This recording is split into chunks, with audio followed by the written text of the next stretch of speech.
Okay, hola, hola, hello.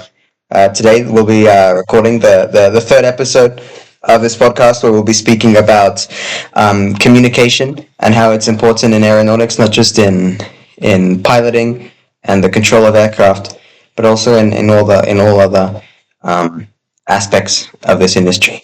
So I've got a couple questions that I'll be asking my friend here today to see if we can get a better idea of why communication is so important. So, firstly, how has everyday communication in this industry? How has it changed, just in general, in the era we live now, because everything's digital today, and how has that sort of affected communication in aviation as a whole? Ok, ok, pues primero es que aunque el mundo moderno se comunica más que nunca por los medios digitales, la aviación sigue siendo un asunto de vida o muerte. O sea que mientras que Mm. la mayoría de personas se aleja del contacto humano directo, la aviación exige claridad y obviamente precisión absoluta porque pues, dependen vidas de ello. Okay, yeah, yeah, I've heard of something. I've heard of something like that. Now, speaking of like how this industry is like life or death. Why is that? Like, why is communication so important? And how can it have like how can miscommunication have fatal consequences in this industry? Bueno, pues aquí, como tú dices, que un error puede ser fatal, es porque un mensaje vago o que no se llegue a entender puede provocar el error operativo, ya sea del parte del controlador del tráfico aéreo o del piloto, que pues obviamente involucra la seguridad de un vuelo y que puede generar un accidente grave o pues, sí, muertes. I see. Now, how is communication, like in general, how is that linked to safety in this industry in aviation, and how we manage risk here? Like, what's the connection between these two concepts? Sí, pues como el ensayo lo dice, que la claridad, la precisión y la fiabilidad de la comunicación son los pilares de esta seguridad operacional y que obviamente una mala comunicación puede aumentar los riesgos de forma exponencial. Okay, I see. So, I mean, in like communication skills in this industry as a whole, I get the idea from what you've told me that they're not sort of like, because like in other industries you hear, oh yeah, we'd like employees who are good at communication, right? But that's because Sí, of, sí. who knows, because they want to be able to talk to them clearly, something like that, you know? But I get the Ujú. impression that in the industry, it isn't like a plus, it's the baseline, like it's something vital and essential. Again, like why is that? Like in the industry as a whole, why is communication like essential? Pues aquí como pues porque un error puede costar vidas, por lo Mm. tanto estas habilidades son requisitos indispensables para garantizar la seguridad de las personas y pues no tener ningún problema o inconveniente. Okay. While I was looking up information for this, I heard a term called hybrid communication skills, and frankly, I had no idea what that meant. So could you give me an idea of what that means and why hybrid communication skills is something necessary today? Ok, sí, pues las habilidades híbridas de comunicación son una combinación de las destrezas interpersonales que son como el habla, escuchar con claridad, Mm. y estas son ya competencias digitales que son modernas, que son como el escribir, colaborar y presentar información en entornos virtuales. Estas son necesarias porque la aviación actual es global y pues ya está muy digitalizada. Okay, I see. So yeah, I did get the impression from that term that it was something more, something that was more affected by the fact that we live digitally. But anyways, communication, like as a whole, how does it affect innovation and efficiency as well in this industry? I don't know if it's all just about saving lives. Like how does communication affect both of those aspects, efficiency and innovation? Pues aquí primero es que la comunicación clara obviamente nos permite resolver los problemas técnicos, coordinar los equipos de forma internacional y obviamente fomentar las decisiones rápidas. Esto es lo que impulsa la seguridad y la innovación dentro de esta industria aeronáutica. Okay, I see. Um, is there like a sort of I don't know, is there a sort of relation here between like us, like from the previous topics that we were seeing about, like how like technology and humanity. Like, is there anything? Um, is there any message, any broad message that can be implied from these two concepts? Sí, sí, sí, justo hay un mensaje que sí es amplio, que es que aunque la tecnología avance, la esencia humana en la comunicación Mm. es la empatía, la claridad y obviamente la confianza. Esto va a seguir siendo un factor que sostiene la seguridad y pues, el progreso que se va llevando. See now again, speaking again, sorry, continuing like the fact that this is the communication is something very human, you know. I've heard again another term while I was researching Ujú. this, traditional communication skills. Now at that I at least had a better idea of what that was, but why is that Sí, still so important in such a changed industry like aviation is? ok, pues esto es un punto clave porque obviamente permite que los pilotos y los controladores de tráfico aéreo interpreten las instrucciones sin ambigüedades y obviamente respondan con precisión ante emergencias o cambios de situación. Let's see. How specifically, like, how is this such a useful tool, especially as a way to not get killed in the air? Like, how is clear communication and good listening? How are these important tools in surviving in aviation as a whole? Ok, pues es importante porque primero de la parte del piloto es mantener, bueno, que le den las instrucciones claras para el rumbo o el trayecto que tiene el vuelo, Mm. para no tener ningún accidente o que choque con otro avión. Y de parte del controlador aéreo sería más como de tener bien presente el monitoreo de las aeronaves que están volando y darle las instrucciones claras y que obviamente la otra persona, el piloto lo entienda para que obviamente se eviten los accidentes. Yeah, I remember. I used to really enjoy back in the day being literally years ago. This show, I used to watch it years ago. I was still in Australia when I saw this bloody show. I don't remember what Ujú. it was called, but it was about, I don't know, it was about plane crashes, right? And I remember the one that stuck in my head the most because of how like destructive and horrible it was, and how avoidable it was as well. Was the Tenerife airport disaster, right? Because I don't exactly Sí. remember like what happened there. Because like again, I remember hearing about this years ago, but all I remember was like they miscommunicated and it was like a really awful accident. How does this accident, like how does this disaster just kind of show us how poor communication can cause really severe consequences? Y pues el accidente que pasó en 1977 nos demuestra que un malentendido entre los pilotos y la torre de control causó la colisión y fue mortal, obviamente. Esto es como subrayar que una frase mal expresada puede costar cientos de vidas, ya sea de parte de la torre de control. Okay, okay. Now, a lot of I've heard again that a lot of like rules and sort of standards in aviation, like we hear a lot about how this is a very strict. I guess you could say this is a very strict industry, right? Like aviation is Ujú. very they're very stingy when it comes to rules, right? Like they enforce a bunch of Sí, rules, right? And I've heard sí, that a lot of these are they're kind of written in blood, right? Because like something goes wrong and now we have a new rule to hopefully not have this occur again, right? How and sí. I mean why does this happen? And especially like after such an accident like Tenerife, right? I mean why and how did they shift their training approach? Ok, sí, pues después de este accidente se dieron cuenta, comprendieron que Mm, muchos accidentes de los aeronaves provenían de las fallas humanas y estos mm. eran de las comunicativas, no de las técnicas. Lo que esto fue un impulso para hacer una capacitación centrada en la interacción humana entre la torre de control y los pilotos. Yeah. Was researching stuff for this topic was crew resource management, right? Which I mean, I get a vague idea of what that means from its acronym name, but I mean, what is that, and how does it redefine what communication is in this industry? Sí, bueno, pues la gestión de recursos de tripulación es un sistema de entrenamiento que obviamente prioriza la comunicación efectiva, el Mm-hmm. trabajo en equipo y la toma de decisiones dentro de la cabina para pues así ya tener preparado a nuestro personal para que no ocurran accidentes de tal magnitud como el que mencionaste. Okay, I see.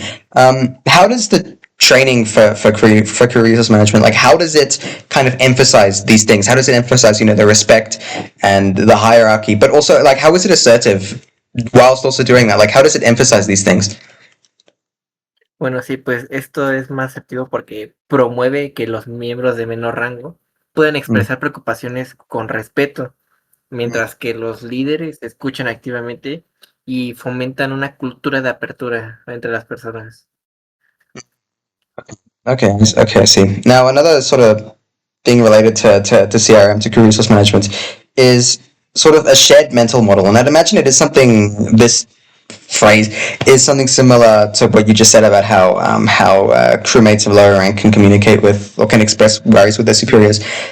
I imagine it is something related to that, but still, nonetheless, what is that? What is a shared mental model, and how is this so important for flight crews?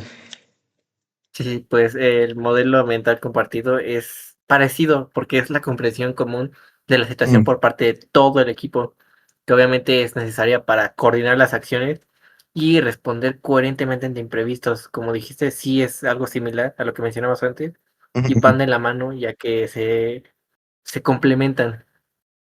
Okay, okay, I see. Now, a bit ago, you mentioned about how Tenerife was caused by miscommunication, really, Ujú. and that how in the investigation that happened later, uh, they tried to get people to speak better to each other, right? Um, Sí. how does how like is there no technology that can replace a communicative team? Like, is there no way we can yeah, we can replace a team that knows how to communicate with some kind of technology. Sí, pues, obviamente, ninguna tecnología la va a reemplazar, porque las máquinas no pueden replicar la empatía, el juicio, Mm, ni la adaptabilidad humana, que obviamente surgen cuando la comunicación es efectiva. okay, all right, I see. How does like how do the values in communication? Because like again, going back to abilities in traditional communication, right? How do values here? Like, how do they support safety and teamwork? Like, how does that happen? Sí, pues estos valores nos apoyan para, obviamente, reforzar la confianza de las personas que están trabajando, su cooperación y en la prevención de errores. Esto es lo que hace es que las operaciones o lo que se haga de trabajo sean más seguras, eficientes y obviamente reducir el riesgo de accidentes. Okay, okay. Now, when we were talking about like how no technology can replace a team, a communicative team, you mentioned like how we have empathy, we feel unlike a machine, right? I'd Ujú. imagine that's also important, right? Like being able to judge the emotions of your crewmates, emotional intelligence. How Sí. does like the verbal precision necessary in a cockpit, how does that idea sort of intersect with emotional intelligence? Like how do they sort of relate when it comes to communicating in a cockpit? Ok, pues, por ejemplo, de parte de los pilotos, la manera en la que se cruza es que pues se deben de comunicar con exactitud técnica, pero también al momento de hacerlo tienen que tener calma y empatía. Así es como gestionamos el estrés, como lo que mencionamos en el primer episodio, y obviamente mantenemos la cooperación que esté bajo presión. Now, I got to sort of talking about what we spoke about in a previous episode. How again this industry is very sort of it's been really really changed over the course of its relatively short life, right? By technology, right? By Ujú. the transition from analog to digital. How is this sort of transformation, this digital transformation, how has it changed the way that professionals in aviation communicate to each other? Bueno, pues la forma en la que lo cambió fue que gran parte de la información se transmite ahora por medios digitales, como los registros electrónicos, las plataformas colaborativas y los simuladores virtuales que obviamente han apoyado para las capacitaciones que hemos hecho para evitar los accidentes. Mm, mm-hmm. I see. Now I remember, I think I made like an offhand comment on the prior episode. I don't exactly remember which one it was, about how it's kind of difficult to learn things because there's just so much, like the manuals that pilots use and that engineers use. There's a lot of information packed into them that can make them hard to understand. I'd imagine sort of moving all of that information from manual to digital is it can I can see why there might be some problems there, right? So like what kind of challenges relating to communication, what kind of challenges arise from sort of replacing these sorts of books, these sorts of paper manuals with more digital systems? Bueno, pues sí, como mencionamos hace otro episodio, que obviamente algunos ya son viejos, ya tienen tiempo. Lo que ahora es que requieren mayor claridad en el momento de escribirlos, la precisión técnica y obviamente el dominio de las herramientas digitales para evitar los errores o los malentendidos. Okay. Why is this written clarity just as important as spoken clarity? Like, why are they equal in importance? Pues son vitales porque los registros digitales son la base que ayuda para las decisiones técnicas globales, y obviamente un reporte mal escrito o redactado puede generar fallos o retrasos debido a la falta de comprensión de la persona que lo escribió a la que lo está leyendo. Alright, I see. How, like as you said, how could these maintenance reports, like if they are vague or incomplete, what are these? What are some safety risks that they can create? Because I imagine there would be, there's a problem. There would be a problem with writing a maintenance report that isn't done properly. What safety risks would those kinds of reports create? Ok, pues los riesgos que pueden crear es que hagan diagnósticos incorrectos o no resuelvan las fallas que se deben hacer. Esto obviamente compromete la seguridad del vuelo, ya que desde un inicio no se cumplió esa claridad o esa necesidad de hacerlo correctamente. Okay. Alright, fair. Another term I came across for this section was asynchronous communication, right? Which, I mean, I get kind of what it means from the words, but again, could you clarify what that is? What's asynchronous communication and why it's so important for collaboration in this industry? Sí, pues la comunicación asincrónica es cuando se intercambian mensajes. Esto que no se requiere una respuesta inmediata.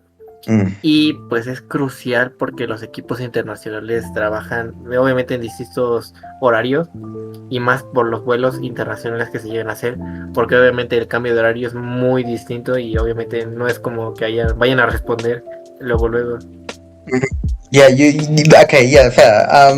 With what you just mentioned, I've always had the question, like, in my mind, right? That I wonder how they deal with the time zone differences, right? Because I'd imagine, working in an airport in one side of the world, right, and having to deal with problems, or having to share a problem, having to collaborate on a problem with somebody from another airport on the other side of the world. That must be hard, right? Like, so how do these sort of differences when it comes to the time zone? Like, how is this a challenge when it comes to communication? Bueno, pues esto es un desafío porque los mensajes primero deben ser claros, que se puedan comprender fácilmente y obviamente que se ejecuten horas después. Esto para que no se necesiten aclaraciones inmediatas. O sea, que el mensaje sea claro y que cuando lo reciban, obviamente tiempo después, no se necesite como de una explicación de la otra parte. Okay, sure. Thing going back to like maintenance reports and manuals and that. I'd imagine the data that is used to make these documents, they must be really, really, really complex, right? Because I'd imagine, the working of an aircraft is not a simple thing, especially not the massive ones that are used for these kinds of flights, right? So how and why must engineers be able to sort of translate this data into a more accessible format, like, I don't know, a clear visual or a graph or something? Like, why must they do this? Ok, pues como tú dijiste, sí es muy complejo este mundo, y obviamente los datos, para que personas como gerentes o personas que no son técnicos lo puedan entender, lo traducen para que sea una forma más accesible de entender toda esa información y tomar decisiones informadas que obviamente esté basada con esa información. Okay. Now going back to what I said with like the time zone differences of communicating with people on the other side of the world. It's not just the time, I'd imagine, that's a problem when it comes to that, because, like, I don't know, if you have some airport in, I don't know, the USA, right, and you have to communicate with some guy from bloody, I don't know, Afghanistan, right?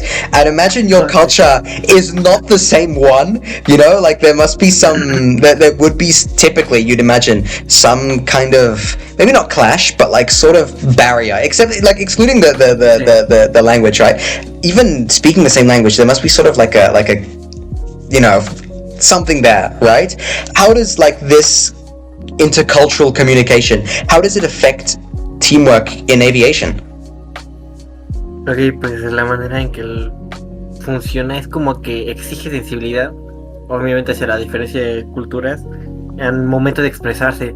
Esto lo que ayuda es obviamente a evitar malentendidos y mejorar la cooperación global, lo que dices, lo de los países para la comunicación entre Estados Unidos y Afganistán, que obviamente es un gran cambio de cultura. Right. Now, I have heard, and mainly heard, between like communications between pilots, right? Like I've heard, and from documentaries and other sources, right, that the main language, as in like the only language that is used in international communication, is English, right? And I'd imagine English is prevalent in not just when it comes to the pilots speaking to each other, but also in the manufacturing of the planes and the manuals that are used to run them, stuff like that. Like in most of the information that I see, it's in English, right? Like what other roles does this English play as this sort of common language, and what are some limitations of it only being in English? Ok, pues el inglés sirve como lengua universal para estas operaciones, ya sea desde los técnicos, los manuales, al control, pero obviamente no elimina los problemas culturales ni las diferencias de interpretación, ya que obviamente no una persona que es de China va a entenderlo a la perfección como alguien que es ahí de Estados Unidos. Cultural norms. You'd imagine some cultures. Well, actually, I would know, being from having lived in two different cultures, that some places have more direct people and other places don't. Right? How does this sort of difference in how they say things? How do these norms kind of affect safety and negotiation as a whole when it comes to communication? Ok, sí, pues esto sí es importante porque pueden influir en cómo se expresa una advertencia o un desacuerdo a mitad de un proceso, y obviamente esto lo que conduce es la falta de comprensión cultural, que genera conflictos y riesgos para cualquier tipo de trabajo. I remember back as in reading somewhere that how something is said, like as in going back to directness, right? But like the way something is said, that can be just as important as the actual information that's being conveyed, like what's being said. Why is how something being said, how is that just as important as what's being said? Like can you explain that for me? Ok, pues como dijiste, es importante porque primero el tono, la claridad y el respeto de cómo se dice es lo que determina, y eso obviamente es como actúa el mensaje, o bueno, actúa sobre el mensaje. Esto obviamente influye para el trabajo, que es literalmente todo comunicación. Okay, let's see.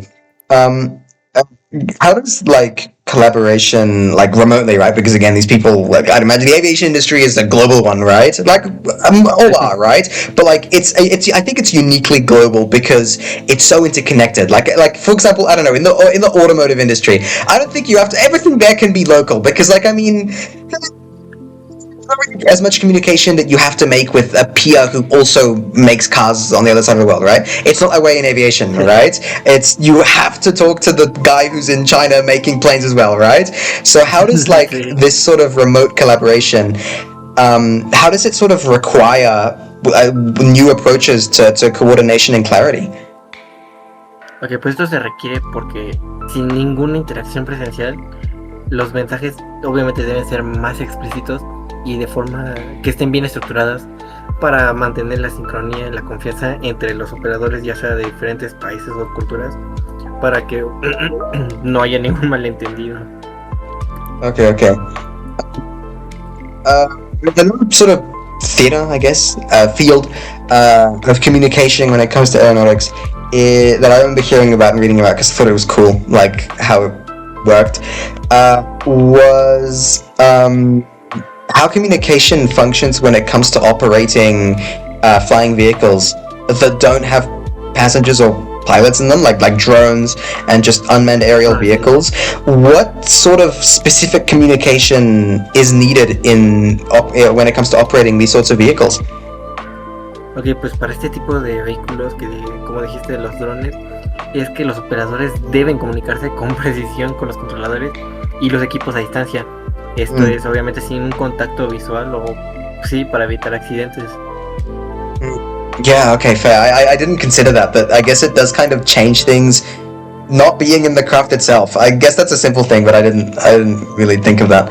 Now, how does remote training, because like again, I'd imagine that the sort of wealth of knowledge in aviation is super spread out across the world. How does like remote training or virtual training even, how does that sort of affect and challenge the effectiveness of communication amongst pilots and technicians? Bueno, pues sí, es desafío porque depende de la claridad digital y obviamente de la interacción remota que se tiene. Esto lo que pasa es que exige habilidades específicas para mantener la atención y la comprensión de este tipo de intercambio de información que es virtual. See. Another aspect of sort of remote training is just digital interaction as a whole. Like if we go a bit broader, what's the importance of like mastering, like I don't know, video conferencing, right? And just again, digital interaction as a whole. Why is it so important to get good at it when it comes to dealing with modern aviation professionals? Ok, pues dominar esta habilidad es importante ya porque son los medios centrales con lo que se coordina globalmente. Obviamente esto para la capacitación y la toma de decisiones al momento de hacerlo. See. All right. Now moving on to completely to another topic. I remember I remember speaking earlier on about how communication when it comes to this industry isn't a plus. Like it's not a plus that an employer would seek out. It is a standard, right? Like it is mandatory. Sí. Why? Why is an aviator? Why is somebody who would be employing in this field? Why would they prioritize communication as a central fundamental criteria for hiring? Ok, sí, pues obviamente las empresas buscan este tipo de personas que tienen esas habilidades porque esto indica que la persona te da, obviamente da la seguridad, la eficiencia y la capacidad de liderazgo, a diferencia que alguien que no la tiene, que obviamente no va a poder dar bien la información, no lo va a interpretar bien, y obviamente puede causar accidentes y esto puede costar vidas. Así que ese simple dominio o esa habilidad es lo importante para los empleados. See, now another jargon I remember hearing when I was looking this stuff up was the term hybrid professional, right? That sounds very corporate speak when it comes to me. Honestly, that's what that sounds like to me. But can you explain? Can you shed some light on what hybrid professional means in this context? Ok, sí, pues lo que aquí significa un profesional híbrido es una persona que combina la comunicación interpersonal a la antigua o lo tradicional con competencias nuevas que ahorita son las digitales y las globales, las junta de una forma que lo hace más eficaz y obviamente facilita el trabajo mucho. Okay, see. Now, I'd imagine that there's some sort of there's ways that the employers would find out how good these people are at communication pattern. Why do these interviews that I'd imagine they would give their would-be employees. How do these questions reveal competence in communication? Ok, pues las preguntas que nos ayudan a saber esto es porque son preguntas conductuales y también no solo son preguntas, son ejercicios prácticos donde obviamente el candidato o el entrevistado deben explicar, negociar y obviamente resolver conflictos. Fair. Now, speaking of these exercises, right? How do these sorts of exercises or simulations, or maybe even presentations, technical presentations, how do they sort of demonstrate communication under pressure? Ok, sí, pues esto obviamente nos ayuda porque simulan los entornos reales, donde obviamente evaluamos la capacidad para explicarlas con precisión y mantener la calma.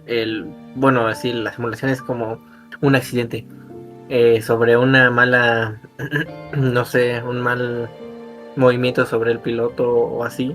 Cómo es que reacciona, cómo es que lo controla y no entra en pánico o no cae ante la presión, para obviamente saber si está capacitado y saber cómo reaccionar y resolverlo o si se bloquearía. Likewise, right? How does written communication, like as in to an employer, like I don't know, a cover letter or a resume, right? How does that sort of written communication reflect professionalism in the candidate? Pues esto lo refleja porque obviamente, primero por su redacción, la estructura y la claridad de la evidencia con la que lo hizo, y obviamente es un enfoque hacia la habilidad de expresarlo correctamente de la persona. Okay, so why is written clarity, like why do employers in this industry, why do they view written clarity as a indicator of job performance? Bueno, pues la razón es porque la aviación es la documentación precisa que es esencial para la seguridad y el trabajo coordinado que se tiene en todo momento y que la persona debe tener. Okay.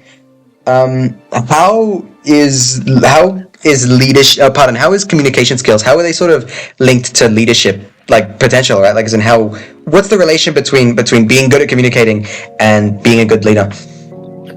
Ok, pues la relación que hay entre estos es que si tienes la habilidad para comunicar y demuestras que, por ejemplo, al momento de hacerlo, la comunicación, inspiras confianza en la gente, puedes guiar los equipos y obviamente las tomas de decisiones efectivas, es lo que afirma que eres bueno comunicando y liderando ese tipo de procesos. Okay. Now, why might sort of a lack of communication undermine strong technical qualifications? Like, as in, I don't know, if you're the best aircraft technician that's ever lived, right? But you're kind of awful at communication. Why would an employer still not choose to hire you? Pues sí, pues como un ejemplo que dijo un profe, es que algunos ingenieros pueden ser los más inteligentes y todo, pero sus habilidades sociales, sus habilidades de comunicación son malas. Obviamente no va a poder demostrar ese trabajo de la forma en la que lo hace, porque obviamente sin claridad y la cooperación, aunque sea la persona más inteligente o un experto, y si no tiene la habilidad de comunicación, puede generar errores o conflictos que afecten a la seguridad del vuelo. Okay, fair. So how would an employer balance these two aspects? Like, how would somebody seeking talent in this field, how would they balance technical ability and the capacity to communicate? Like, how do they balance these two things when it comes to hiring people? Ok, pues la forma en la que lo balancean es buscando candidatos que tengan ambos aspectos, obviamente con las pruebas que ya mencionamos, que son el dominio técnico, la capacidad de comunicarse, colaborar y liderar eficazmente. Esto para que obviamente no contraten a cualquier persona que no tenga ninguno de estos aspectos. Okay. How would you say that technology makes communication stronger instead of just replacing it outright? O sea, pues esto lo fortalece porque obviamente amplía las herramientas disponibles para colaborar y para obviamente compartir la información, pero esto no reemplaza el valor humano que para tener un intercambio claro de toda esta información y de datos. Now, I'd imagine that there would be, sort of a balance when it comes to these traditional, I guess you could say, these traditional skills when it comes to communication. What would the balance be between that and sort of new competences in I don't know, more digital ways of interacting with things in this industry? Like, what would the balance be between the ability to communicate and new digital competencies? Aquí, pues, el equilibrio crucial que se tendría para esto es, obviamente, integrar las habilidades humanas clásicas o las que ya tenemos con estas nuevas tecnologías que son las competencias digitales interculturales que mencionamos antes. Okay.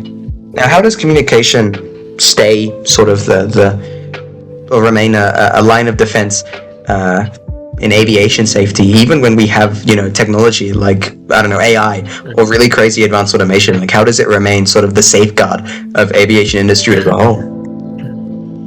Bueno, pues esto es porque las decisiones finales y la interpretación de la información van a depender del juicio humano, que obviamente es expresado a través de la comunicación, y que esto, pues como ya dijimos, si la persona es candidata o tiene todas esas habilidades, va a tener la mejor toma de decisiones para obviamente evitar el accidente o lo que esté pasando.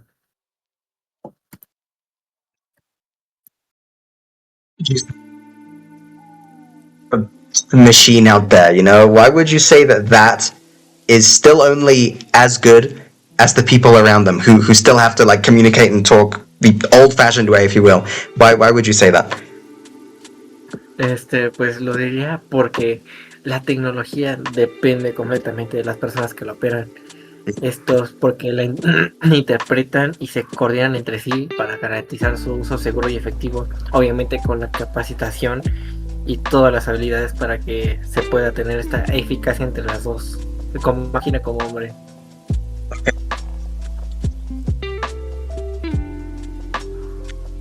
So those are all the questions that I have to ask you. Thank you for answering them and really giving a bit more of an insight into this field. Because I mean, communication. Again, I have heard, or I do have some idea that it's vital, that it's really important. But thank you for giving a bit more depth to this conversation, to this topic.